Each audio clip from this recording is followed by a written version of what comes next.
नमस्कार।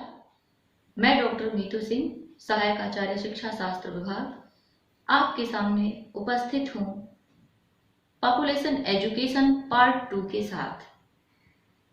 Population education part 1 में हमने जनसंख्या शिक्षा से क्या अभिप्राय है, संक्षिप्त रूप से इसे जानने का प्रयास किया। आइए देखते हैं जनसंख्या शिक्षा के मुख्य उद्देश्य कौन कौन से हैं। सर्वप्रथम सितंबर 1970 में यूनेस्को ने बैंकॉक में एक कॉन्फ्रेंस में जनसंख्या शिक्षा को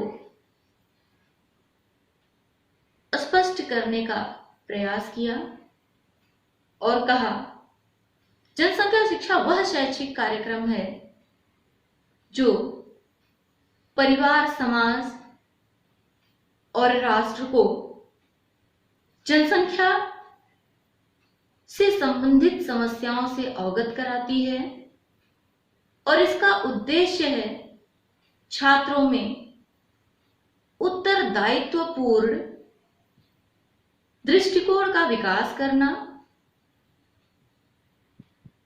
विवेकपूर्ण ज्ञान का विकास करना, ताकि अबाध गति से बढ़ती हुई जनसंख्या को नियंत्रित किया जा सके, उनमें ऐसे सकारात्मक दृष्टिकोण को उत्पन्न करना। कारण है, आज जिस तीव्रता के साथ जनसंख्या बढ़ती जा रही है, यदि समय रहते उसे कंट्रोल नहीं किया गया तो निश्चित रूप से आने वाले समय में हमारे सामने जीवन यापन की समस्या उत्पन्न हो जाएगी। वह समय आने से पहले ही हमें जनसंख्या शिक्षा के माध्यम से लोगों को जागरूक करना होगा। इसी क्रम में जनसंख्या शिक्षा का एक मुख्य उद्देश्य है तीव्र गति से बढ़ती हुई जनसंख्या के दुष्परिणाम स्वरूप पर्यावरणीय संकट को सुरक्षित बचाना, लोगों को बढ़ती हुई जनसंख्या से उत्पन्न समस्याओं से अवगत करा के पर्यावरणीय संकट को कम किया जा सकता है। इसके साथ साथ अंधविश्वास, रूढ़िवादिता, चाहे वह सामाजिक रूप से हो, सांस्कृतिक हो, आर्थिक हो या किसी भी प्रकार की हो, जनसंख्या शिक्षा की सहायता से लोगों को उसका ज्ञान कराना, शिक्षकों को जनसंख्या शिक्षा से संबंधित तमाम प्रकार के कार्यक्रमों की समुचित जानकारी उपलब्ध कराना, ताकि जनसंख्या शिक्षा की सहायता से लोगों को इसकी भयावह स्थिति से परिचित कराया जा सके और इन स्थितियों से बचाव किया जा सके। जनसंख्या शिक्षा का एक और मुख्य उद्देश्य यह है, लोगों को जनसंख्या के दुष्परिणाम स्वरूप आने वाले समय में जो विकराल स्थितियां उत्पन्न हों, उनसे पूर्व परिचित करा देना और बचाव के माध्यम सुझाना। सिर्फ इतने ही नहीं, और भी बहुत से जनसंख्या शिक्षा के उद्देश्य हैं। इसकी फहरिस्त इतनी लंबी है कि यदि हम चर्चा करें तो विस्तार से चर्चा करने के बाद भी बहुत सारे ऐसे उद्देश्य होंगे जिनको अभिव्यक्त कर पाना सीमित समय में संभव नहीं है। तो ये कुछ उद्देश्य थे जिन्हें हमने आपके सामने स्पष्ट किया। और भी बहुत सारे उद्देश्य हैं जनसंख्या शिक्षा के। स्वास्थ्य संबंधी जागरूकता फैलाना लोगों में, समुचित जानकारी उपलब्ध कराना, सीमित परिवार के फायदों से अवगत कराना, जीवन स्तर को समृद्ध बनाना, ये थे कुछ मुख्य उद्देश्य। आइए देखते हैं जनसंख्या शिक्षा का क्षेत्र क्या है। अभी हमने जिन बिंदुओं पर प्रकाश डाला, कुछ इसी प्रकार उसके क्षेत्र भी हैं। आज जनसंख्या शिक्षा बढ़ती हुई अबाध गति से जनसंख्या के कारण निश्चित रूप से इसका स्वरूप बहुत विस्तृत हो गया है और इसका क्षेत्र अत्यंत व्यापक हो गया है। आने वाले समय में ऐसा अनुमान लगाया जा सकता है कि जनसंख्या शिक्षा की आवश्यकता और बढ़ेगी और इसके क्षेत्र में भी विस्तार होगा।